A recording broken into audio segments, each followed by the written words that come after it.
เสียงจากพระสงฆ์นิกรชาวเชียงใหม่ถวายพระพรพระบาทสมเด็จพระเจ้าอยู่หัวเนื่องในโอกาสพระราชพิธีมหามงคลเฉลิมพระชนมพรรษา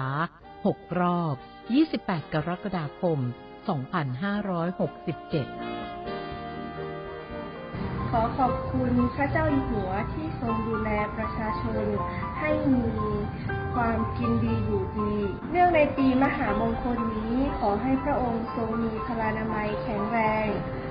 ทรงพระเจริญยิ่งยืนนานค่ะก็ขอขอบคุณในหลวงที่ทรงสานต่อโครงการพระราชดำริหลายๆโครงการทำให้คนในชุมชนของหนูมีงานทำแล้วก็มีรายได้เสริมมากยิ่งขึ้นขอให้พระองค์ทรงมีพลานามัยที่ดีแข็งแรงและขอให้พระองค์ทรงพระเจริญค่ะ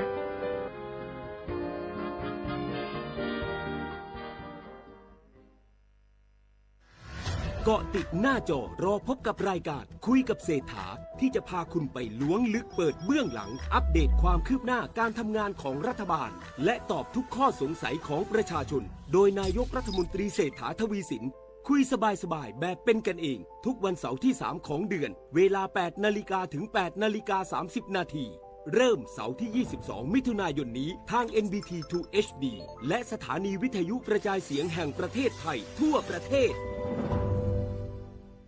สภาพอากาศทั่วโลกทุกวันนี้เปลี่ยนแปลงได้ตลอดเวลาปีที่แล้วเกิดเอลนีโยปีนี้เปลี่ยนเป็นลานีญา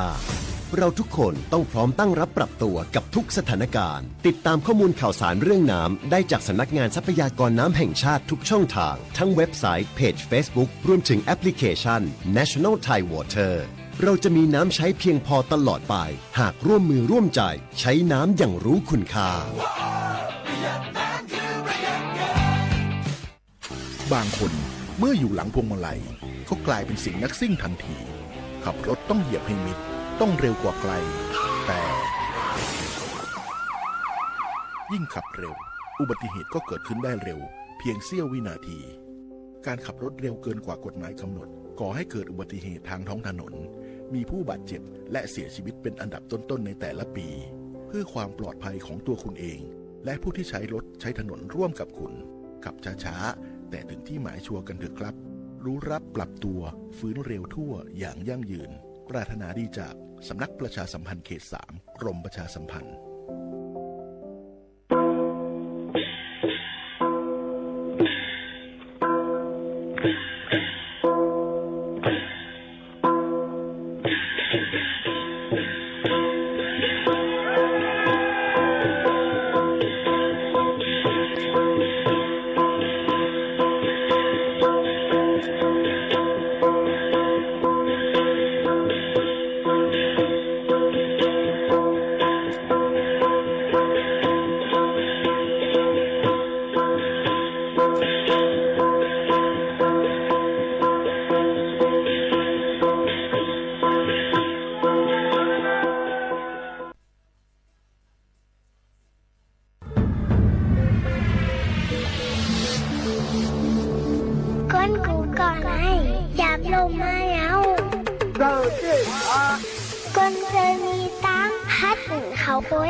ขึ้นบนโลกอย่าลืมค่ะนะ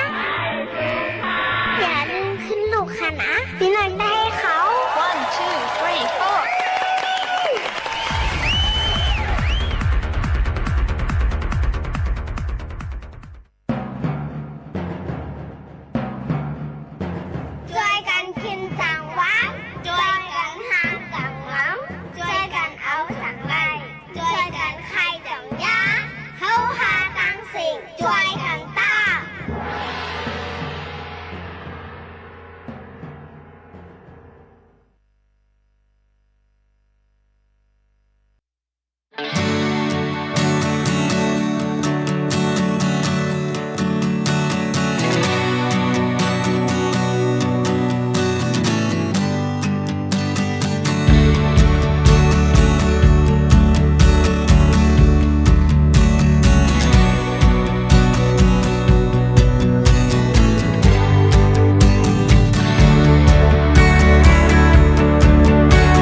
เมื่อสูงค่าเมื่อสูงพี่น้องผู้ยินถ่อมเฮาคาตั้งเซงกูก็กูเกินขาทบกันเนื้อตอนการภาษาความใต้ที่วงปล่อยเสียงสวทเก้งใหม่ AM 1476กิโลเฮิรตซ์ค่ะอยู่จอมขาวโมขาวนุ่นสุภาวันเชื้อสารวินเป็นอ้วยก็เสปแม่ปีๆน้องๆเขาสิเฮาขาก็มาหบทุบจอมกันเนื้อตอนการเฮาขาเข้ายาม 10 โมงถึง 11 โมงกลางเนเลยกลางค่ำจอมกันที่ไหนค่ะเนาะหนังที่พี่น้องเขาบ่ได้มีลองดังเสื้อสาใจกันยก็พ้องเข้ายามพี่น้องเขาเหตุการณ์ก็เปิดถ่อมรายตั้งเรดิโอออมล้ม AM 147กิโลเฮิรตซ์หับถ่อมรายตั้งแฟนเพจ Facebook สวทเก้งใหม่ AM 147กิโลเฮิรตซ์ค่ะเมื่อได้ถึงมาในวันพัดที่25เดือน7 2แห่งปลาย24ค่ะในก็ได้เป็นเดือน8รับค่ะเนาะหบทุบจอมพี่น้องเลือนเป็ดลวงหาเลือนเป็ดลวงหาคำค่ะพี่น้องย้อนน้อมอย่างนั้นว่าเลือนเป็ดลวงหาคำอยู่เป็นอ้อยก็ไอเสจอมพี่น้องเขาดีในสีหบทบจอมกันถ่อมอยู่ที่แล้วตั้งไหลในก็อุบโอตรงตักจอมเฮาคาไหลในก็ตียินจมขอบใจใหญ่นำเตี้ยวายอยู่ค่ะนะพี่น้องเขาค่ะหนังหือพี่น้องเขาเลยยินถ่อมเย้ามีดังซื้อเจอกันนั่นในก็คัดเจอเสียงเอามาฝากเตือนถึงพ่อแม่พี่น้องเขากูก็กูกวนตั้งหมดตั้งเสียงในนั่นค่ะเอาพี่น้องเขาค่ะถ่อมจอมกันตีในเย้าในค่ะจังว่ามีลองข้องคำใครอุบโอใครตรงตักในก็บอกลัดถึงกันไรเฮาค่ะก็ห่มจมหับตอนพี่น้องเขากูก็กูกวนตั้งหมดตั้งเสียงหนังหือว่าดีไรหับถ่อมจอมกันในก็เป็นอุ้ยก็อุ้ยเสกว่าจอมกันจังหนังไหนค่ะมาด้วยพี่น้องเขาจังบาตรงตักกันเข้ามาค่ะหือในนั่นค่ะเฮาค่ะมาด้วยอีกอ่อนนึงค่ะเนาะว่าใบสูงค่ะพี่โมเขานุ่นหอมลุ่งสวยค่ะโยก็ต้องตักกันเข้ามาปีใจน้องค่ะเนาะเหมยสูงเหมือนกันค่ะบางเมืองง่ายค่ะเนาะสวยๆค่ะเหมยสูงค่ะโยก็ได้มีเทียงใส่อ่องซ่านไหนค่ะเหมยสูงเหมือนกันค่ะนะโยก็ดาวคอฟฟี่ค่ะกูก็กูก้นที่ต้องตักกันเข้ามาในตอนการเฮาค่ะดีไหนค่ะเนาะขอบใจได้เตียบว่าเหมือนกันในค่ะเอาพี่น้องเขาค่ะจึงอยู่เกาหลีค่ะพี่น้องเขาว่าค่ะที่ค่ะเจอเสียงสีมาฝากเตือนตัวถึงกันค่ะเนาะพี่น้องเขากูก็กูก้นค่ะยังป้องตัวเร็วลือให้ลือใจถ่อมด้วย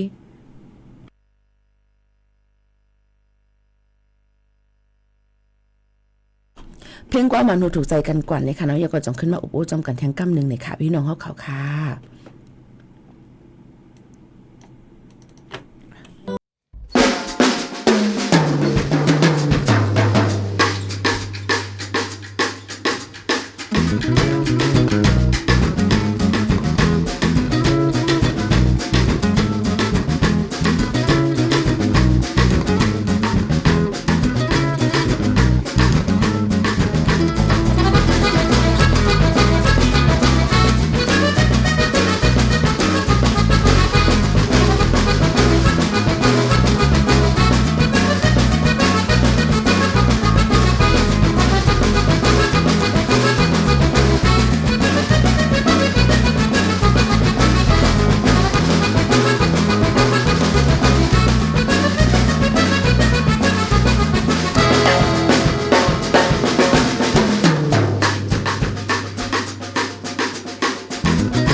อ๋อค่ะพี่น้องเขาค่ะถ่อมด้วยพิงความบานโหถูกเจอเนี่ยค่ะยก็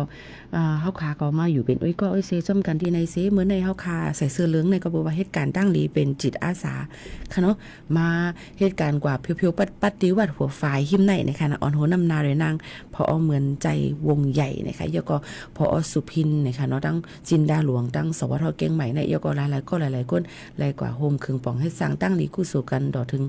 ก้ามพุ่นนะคะไปยาวตัวง่ายๆค่ะเนาะพี่น้องเขาค่ะนี่ก็เปลี่ยนเที่ยงข่าวเงาลองเหตุการณ์ดังลีกู้โซแท่งนึงอันค่ะฝากตอนถึงพ่อแม่ปีๆน้องๆเขาเจ้าหนังในฮะเลยยินถ่อมจ้อมกันค่ะพี่น้องเขาค่ะ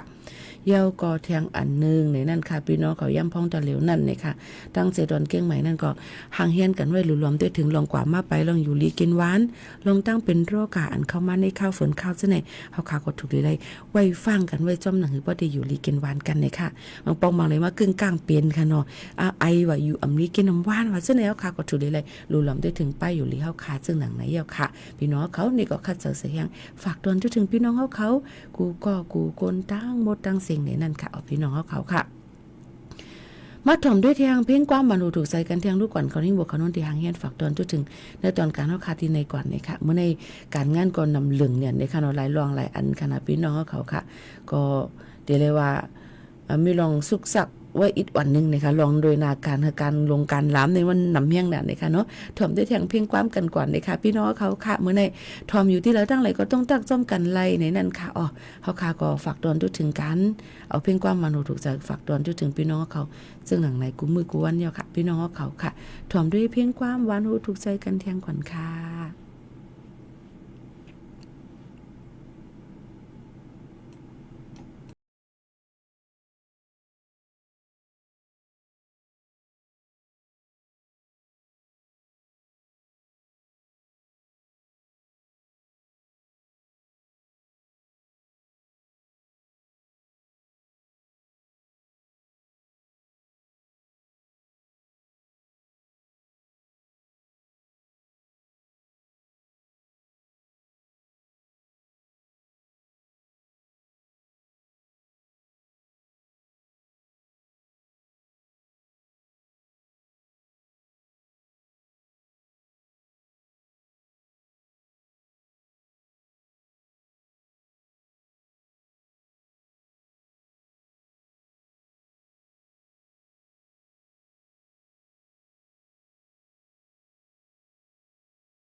วหางเสียงอยู่ย่ำพ้องแต่เร็วเป็นดังหุ้งปล่อยเสียงหับการคุณจึงไทยสวทเก้งใหม่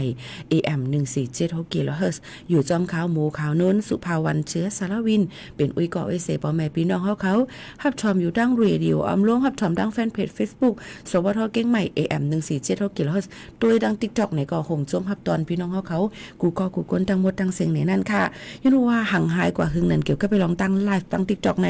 ยันบอกว่าเฮาค่ะเลยมีนาการออกปื้นดีกว่าหลายตีหลายตั้งโตตันเสนี่ก็ตีมีคนตัวกำอีค่ะย้ำพองแต่เหลียวหายกว่าเอาก็แม่จึงจันขึ้นมาตัวจำกันเที่ยงนะคะอย่าลืมไลค์แชร์ในตอนการเฮาค่ะจ้อมเลยค่ะพี่น้องเขาค่ะมาทำด้วยข่าวง้าฟิงฟ้าราศีกันนิดอ่อนหนึ่งค่ะตั้งปะถ่องจึงไทยฝนเดจังตกลงมาโหปากมัน 60% ในปืนตีในนั่นค่ะเอาพี่น้องตกข้าวแห้งหมังปืนตีจ้อมในนั่นค่ะยื่นเพิ่นนั่นแหละมันก็ได้ร่วมก็ได้เข้ามาดังปังหลายอันดามันเข้ามาดังเมืองจึงไทยอ่าวไทยเฮ็ดเฮาดังแล้วก็เข้ามาดังเวียดนามเข้ามาดังเมืองจึงไทยเฮ็ดเฮาฝนตกข้าวแห้งหลายปืนตีจ้อมกันในนั่นค่ะยื่นเพิ่นนั่นแหละตั้งปะถ่องจึงไทยนั่นในก็ได้มีฝนตกลงมาข้าวแห้งนำตกนักหรือมังปืนตีก็ได้มีเหมือนหนังตั้งเจตอนแม่ฮ่องสอนเกียงใหม่เกียงไฮ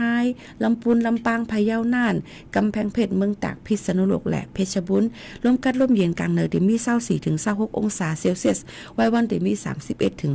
34องศาเซลเซียสในนั่นค่ะนี่ก็เป็นข่าวง่าว่าฟังกันไว้ว่ากูจังมีน้ำถมน้ำน้องน้ำล้นพายน้ำในหมักตาได้ไปเจอน้ำล้นพายนี่ค่ะเนาะโยก็เฮ็ดเฮาตุ้มเตอลองสวนไฮหน้าอันเนาะค่ะผูกซ้อมตุ้มเตอลองตีอยู่ด้านเซาหรือเลยหางเฮียนกันไว้อุกจากปิกเจคู่ของเฮินเย่หางเฮียนไว้ที่สูงผิวปัดเฮาหมดเสือเสียนเสือค่ะฝากตอนตัวถึงพี่น้องเขาจังหนังไหนค่ะอ้อ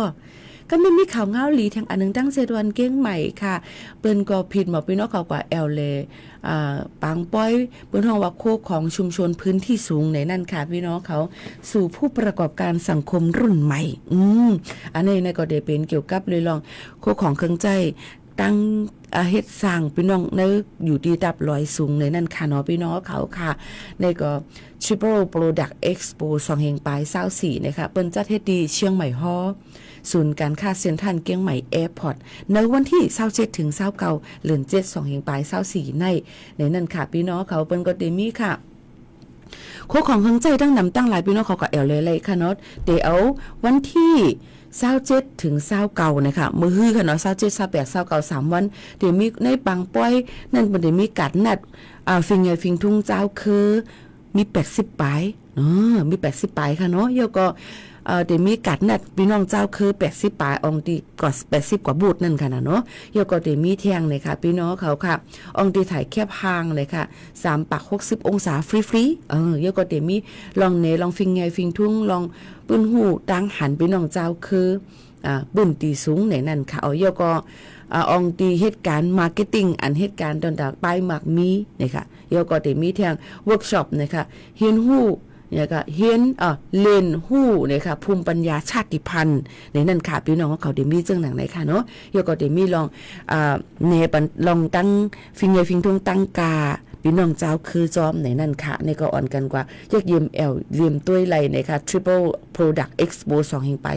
24อองตีเก้งใหม่ฮ้อศูนย์การค้าเซ็นทรัลแอร์พอร์ตเก้งใหม่ในวันที่27ถึง29เดือน7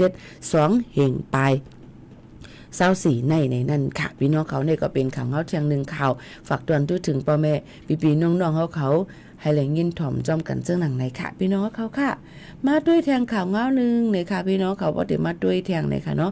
ข่าวเงาตั้งเมืองไตอีกวันหนึ่งในนั่นค่ะเนาะก้นปลายเพซึกเฮงปลายตียองหุยอย่าผึดตาได้กินย่ำนะคะเอียก็มีเทียงหลายตีหลายตั้งจอมในนั่นค่ะย้อนบอกว่าเป็นเพซึกซื้อกันเสียเฮ็ดเธอเลยไปออกเฮิรนเยผัดยันเฮิรนเยมาในนั่นค่ะเสียก็อองกว่าซ้ออองที่ว่ามันติดรถเพก้วยกาว่าลองตั้งกินตั้งย่ำ5ลองคนนุงตั้งใบจำเจนในลองไปอยู่ดีจำเจนก็มีลองข้องขำกันอยู่นะคะอันนี้ก็เป็นเทียงหนึ่งอันที่เขาคำไม่เจอหรือเสียนั่นก็ยังติมีแทงเครื่องมินซึกมันปล่อยหมักใส่ที่เมืองเหล่าไกกวนเมืองไต่2หมัดเจ็บกว่าแทง3ก็ในเหลือในที่เวียงเหล่าไกค่ะจึงใจปะถ่องเป็นปังตึกเสตึกมันซึกมันซ้ำนะคะเจอเครื่องมินตั้งเจอปล่อยหมากลงเสืออ่ำย่อม3ปอกตุ่มเตอก้นเมืองหมัดเจ็บลู่ตายขึ้นเยหงแหลมลูกไก่นำขาลองตั้งเจอในนั่นนะคะมือข้าวย้ำ 2 โมงวันที่23เดือน7 2หิงไป24พ้องกวนเมืองตึกนวลรับหลีอยู่นั่นเครื่องมินซึ่งมันมาปล่อยหมักเสในเว้งเหล่าไกจากหมักเตื้อกวนเมืองดูตาย2ก้อหมัดเย็บ3ก้อขึ้นเย่แล้วหงเลี้ยมลูกไว้จอยแทงตั้งหนำตั้งหลายในนั่นค่ะพี่น้องเขาค่ะก็เบื้องนั้นและอีกเนื้อปังตึกในจึงใต้ปอดของเสจอมหนังเมืองเขตทุกย้อนมานั่นวันที่19เดือนเมื่อซึกเก่ากลางเขานั่นก็เป็นเผากึดตึกนะคะกำทน2ต่อถึงเดือนเสียงก้วยกาต่อถึงวันเมื่อในซึกมันตั้งซึกเก่ากลางตึกเข่งกันต่อตึกกันตึกโตกันอยู่อ่ำถาดอ่ำไว้ค่ะเนาะลองตั้งอันนี้ก็เป็นข่าวเงาที่เฮ็ดให้ข่าววันกวนเมืองเฮาค่ะอยู่หยับกับกินขันเจอกันติๆวาๆในนั่นค่ะพี่น้องเขาค่ะฝากตอนทุกถึงพี่น้องเขาเจ้าหนังในสีหรือให้ลือใจถ่อมด้วยเพียงความหวานหูถูกใจที่พี่น้องเขาย้อนกันเข้ามาต้องรอค้ำในนั่นค่ะ10นิ้วถ่อมจำกันค่ะ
ก็ค่ะอยู่เป็นด้วยก็เซ็นกันพี่น้องเขาลาดว่าตั้ง TikTok ในเดไว้หรือสิตั้งเพจมันได้เบิ่งกันอีกอ่อนนึงค่ะเนาะยังบอกว่าอินเทอร์เน็ตแห้งเน็ตมันนี่ก็ได้เบิ่งกันอีกอ่อนนึงจังนั้นไงค่ะเมื่อสูงค่ะย้อนเพียงตีอันปีห้องไว้เผออำหู้จัดปานนั่งค่ะนาฮักเด้ค่ะปีหมู่เขานุ่นห้องอ่ะเผออำหู้จัดปานนั่งมีโยมีค่ะ มีเหรอ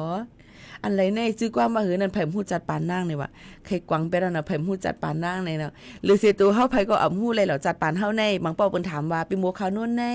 มีตั้งซื้อเนี่ยเนาะหันตั้งสุกซักเจอเสปอกนะคะว่าดิเดมาในลองอันอำลีเฮาก็จังเอามาทกมาเนปันพี่น้องเขานั่นขนาดเนาะในเข้าตั้ง1ชั่วโมงก็ให้หันถึงลองลีให้เลยหันถ่อมข่าวเงาเลยถ่อมเพียงความเลยเปียวมนจำกันซึ่งหลังไหนค่ะมีผู้ใดก็เลยแม้ก็มันก็ว่าให้อย่างในแค่พังไปหางลีลาเนาะเพิ่มเอาแค่พังอันนำพังลีต่างก็เปิ้นนั้นได้เปิ้นก็ได้เอาแค่พังอันทางลีดีต่างก็อีหมู่เขาโน่นในกาใครต่างแล้วมันก็พังลีมันก็เลยคานายเงี้ยเนาะ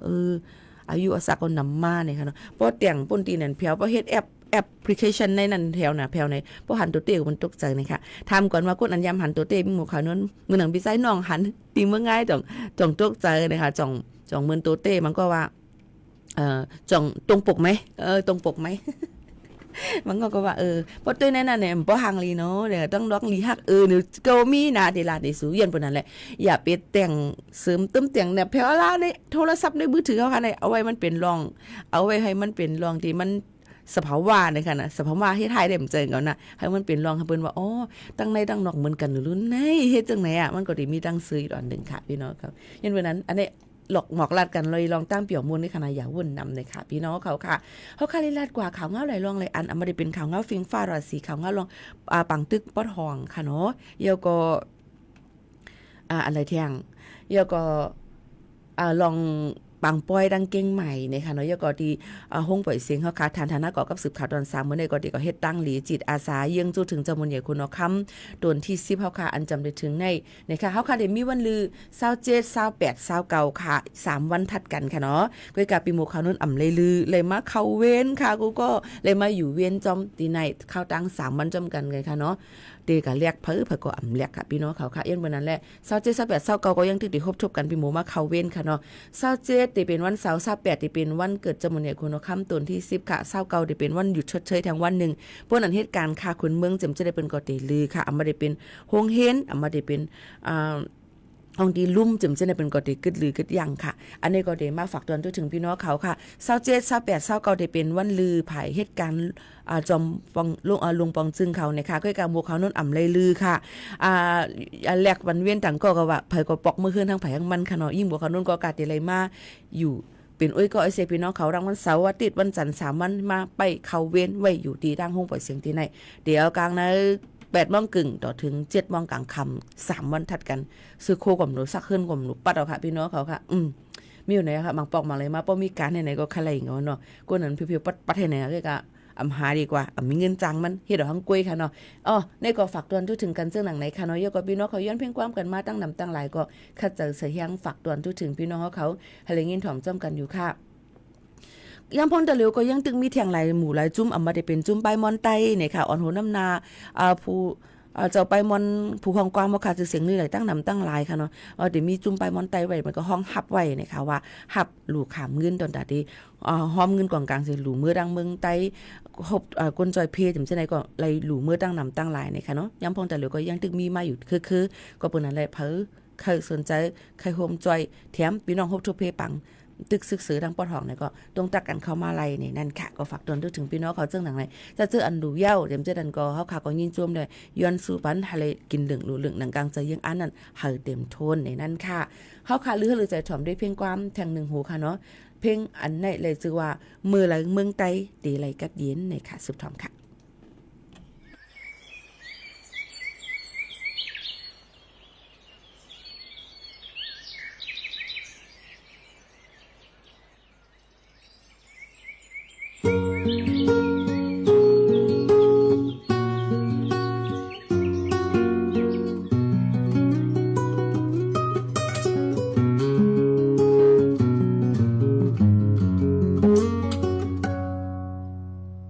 มือเลย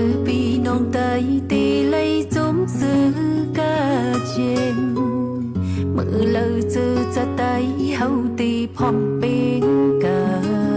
นตุยตั้งเลยสูงลำมือ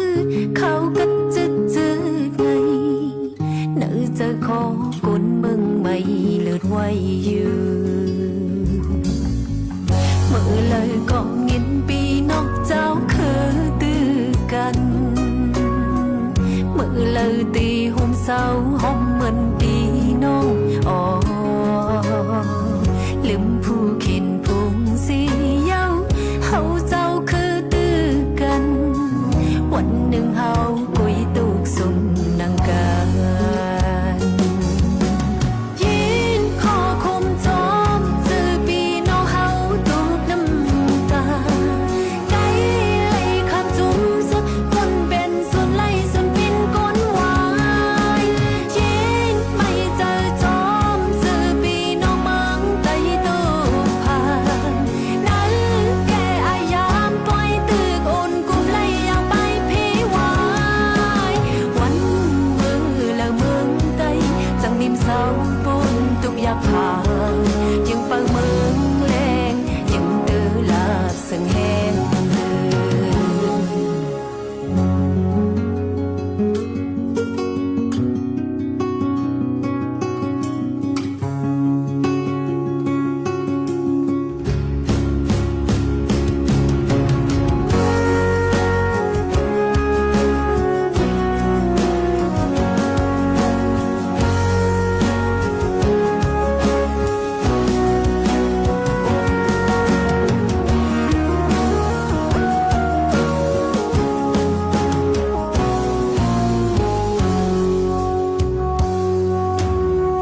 เมื่อเลยปีน้องไตตีเลยจุ้มซื้อกาดเย็นก็ปังตึกเล่ตื้อยนปีน้องเฮาอยู่ห้ามตีอุ่นเจอห่มเงาห้ามเฮินยี่ห้ามการห้ามสุนไลกนห้ามน้องห่มลงยืน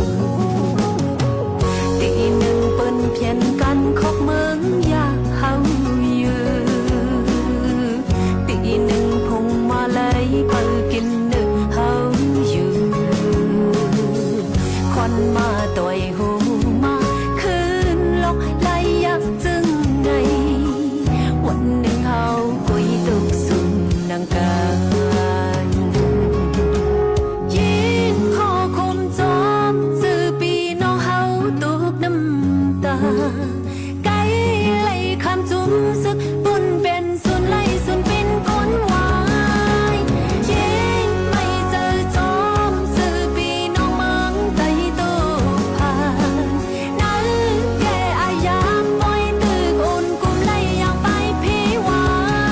ยวันมือแล้วเมืองไตจังนิ่มเศร้าปนตุกอยากผ่าน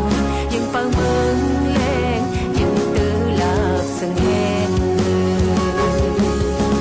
ยินขอคมจอมซื้อปีน้องเฮาตุกน้ำตาไกลเลยคำจุ้มซึกปนเป็นส่วนไล่ส่วนเป็นก้นวายยินไม่เจอจอมซื้อปีน้องมังไตตุกผ่านนั้นแกอายามปล่อยตึกโอนกุมไล่อย่างไปพี่วายวันมือแล้วเมืองไตจังนิ่มเศร้าปนตุกอยากผ่านยังเปิงเมืองแรงยังตื้อลาบสังแหงวันมือแล้วเมืองไตจังนิ่มเศร้าปนตุกอยากผ่านยังเปิงเมืองแรงยังตื้อลาบสังแหงวันมือแล้วเมืองไตจังนิ่มเศร้าปนตุกอยากผ่านยังเปิงเมืองแรงยังตื้อลาบสังแหง เมื่อละเมืองใต้ติกัดเย็นเนี่ยค่ะเป็นรองตั้งอันเฮาคาพี่น้องพ่อแม่พี่น้องคนเมืองใหม่เจอยก็ใครมันกัดเย็นขันๆเพ้อๆค่ะย้อนปือหังยังพงตะลิบ่ได้ถามว่าผู้ใดไผเอาบุญพรล่ะหวานเฮาเมืองเฮามีไผเอาตัวเราทั้งไผทั้งมันปลายตายค่ะพี่น้องเขายังพงตะลิวค่ะเนาะปลายตายยังเป็นนั่นแหละเฮาก็ ประเทศลาดมาหยาบไผก็เอาตัวละทั้งไผทั้งมันทำว่ามาเฮาก็เอาขึ้นเมืองเฮาว่าได้แล้วเนี่ยมันมีไผขยโยใครเลยขึ้นเมืองนั่นย้อนบ่สังย้อนบ่ว่าเป็นจังไหนไว้เป็นผิดเป็นพลาดของกะเสียงค่ะเนาะอยากคันใจเนี่ยนี่ค่ะเนาะไว้ให้ก่อนไว้กันนั้นก็ไม่เฮาเข้ามาด้วยค่ะลองอยู่สร้างกินเศร้ากันก่อนบางเมืองจึงไทยบ่เป็นคนไทยก็เปิ้นว่าได้ไรเงินดิจิทัลวอลเล็ต 10,000 วัตต์เพิ่นได้ไรนี่ก็หางเฮียนลงทะเบียนไว้วันที่1เดือน8ในตีกว่าเนี่ยพี่น้องเขาค่ะแล้วก็การน้ำมันลดกาน้ำมันลดกาลดยอมลงมาค่ะในวันเหมือนไหนค่ะเนาะเดี๋ยวเอามือหามองกลางไหนมาพูดละดีเซลได้ก็10,000เก่าปะเก่าเปิงเก่านะคะเนาะก็แก๊สโซฮอล์ E85 E20991จะไหนก็ลดยอมลงมา50สตางค์อยู่อันลงมานำนานเลยนะอำไปถึงย่อมอำถึงวัดค่ะพี่น้องเขาก็ซึ่งหือก็รีบใส่น้ำมันก็ติศักษาเฮาค่ะนั่นค่ะเนาะอันนี้ก็เป็นเรื่องหนังไหนเฮาค่ะก็ว่ากาเฮียงได้ก็ไปขึ้นกาลดกาดังกินดังยำไข่ไก่ลูกค้า6วัตต์ถึงกับปันตะเลียวเยาการเห็นค่ะเนาะพี่น้องเขาค่ะโอ้ยดิเฮ็ดหยังก็หยับคันใจนั่นด้วยการซึ่งหือก็ลีค่ะเฮาค่ะก็ถูกเลยแป้งกินแป้งเจอกันในนั่นค่ะเนาะเฮาหมออยู่หมอกินกว่าจ้อมกับปานอันมันเป็นอยู่ย้ำพองตะเลียวในเสกำในนั่นค่ะบอกรักถึงพี่น้องเขาจึงหนังไหนค่ะอ้อเมื่อเคยย้อนเพียงความมาตื่นฮัตตาดองใจค่ะเฮาค่ะก็ยินถ่อมจ้อมกันสิประวัติตันนี่แต่มาลบลื่นแทงกำนึงสิจ่องขึ้นหบทบจ้อมกันแทงมือผูกค่ะเนาะกำใดก็หบทบเพียงความหูในจ้อมกันก่อนกำมาก็ขึ้นมาตรงตักกันในตอนลื่นสุดในตอนการเฮาค่ะที่ห้องปล่อยสิง AM 1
ทาง TikTok ค่ะเนาะยก็เหมือนไหนก็ยินจมขอบใจพี่น้องเขาที่ตัวอยู่ตั้งไลฟ์ถ่อมอยู่ตั้งเรดิโอออมร่วมกันกูก็กูกวนแจ้งแรงลีแจ้งแรงลีในก็ต่อไต่หมอกละถึงเฮาค่ะก็ได้ลัดไผเครื่องจักรเบิ่นเดขึ้นมนแม่ปันเดขึ้นเมเฮ็ดให้มันหลีเสเก่าในนั้นค่ะอ้อตอนในวันมื้อในเขาปาหมู่ขาวนวลสุภาวรรณเชื้อสารวินเดเลยผัดยันพี่น้องเขามื้อกว่าก่อนเนี่ยค่ะฝากไว้ปันไปวนว่าลองอันติเฮ็ดให้ก้นเฮาหัดฐานและกัดเขียนเลยนั่นมีอยู่2ลองค่ะ1ลองตัวทบ2ลองพิดเปิงค่ะก็ว่าก้นเฮาในสังมีลองตัวทบนำแลทบลองพิดเปิงนำไหนตื้นเป็นก้นก็อันหัดฐานและกัดเขียนมาหรือสีเก่านั่นยาวค่ะผัดยันพี่น้องเขาเมื่อกว่าก่อนจังขึ้นทบจ้อมกันเที่ยงค่ะนะเมื่อกี้พี่น้องขอย้อนมาเพียงกว่ามันว่าอย่างก็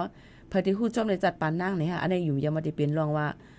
หักผิดใจใครอยู่เนาะพี่น้องเขาค่ะผัดยันพี่น้องเขาเมื่อดังเพียงความหูในส่งขึ้นมาพบมาทบจ้อมกันเที่ยงค่ะนะขอบใจถึงกูก็กูก้นที่ไว้ข้าวยามสีมาถ่อมจ้อมกันในตอนการเฮาค่ะที่ในยินจมขอบใจกูก็กูก้นค่ะผัดยันมื้อก่อนค่ะมาซุ้มค่ะ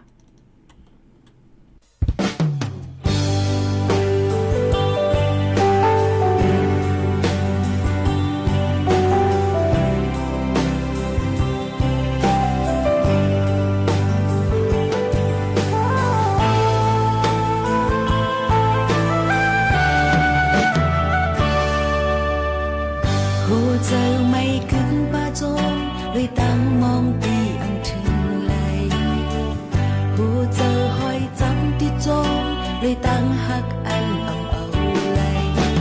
ทิ้งจะยืนเอาไว้อย่าหาวนถึง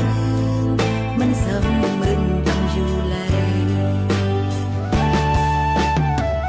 เฮาเกหันจมตั้งตัวดีเนอจากปานนนเก่าไหลเหลือสีสองหาลุยตั้งวนที่เจอเพิ่มมัน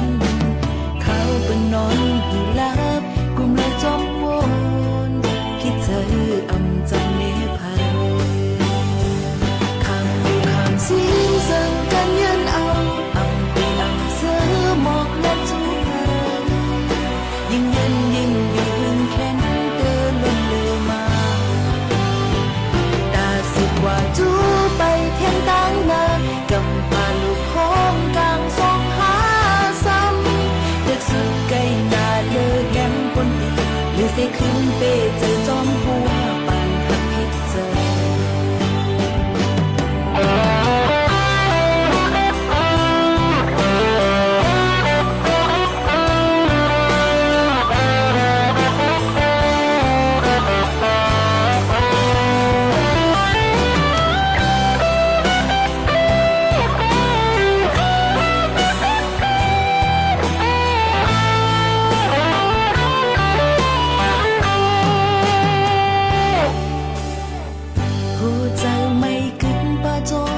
ลุยตั้งมองตีอังถึงไหลหูเจ้าถอยจับที่จมลุยตั้งหักอันเอาไหลทิ้งจะยืนเอาไว้อย่าหาวนถึงมันสั่งมึนอยู่ยาวไว้หันเกหันจอมตั้งตู้ดีเนอจากปานอ่อนเก่าไหลหรือเสสองหาหัวลุยตั้งวนตีเจอเพิ่มมันเขาเป็นนอนอยู่แล้วกุมเลยจมวนพิจารจำเนพัยคำอยู่ห่างซีมเสิร์กันยันเอาเสือหมอกและทุกเพิ่มยิ่งยืนแค่เดินลงเจอมารู้เร็วรู้จริงเกาะติดทุกสถานการณ์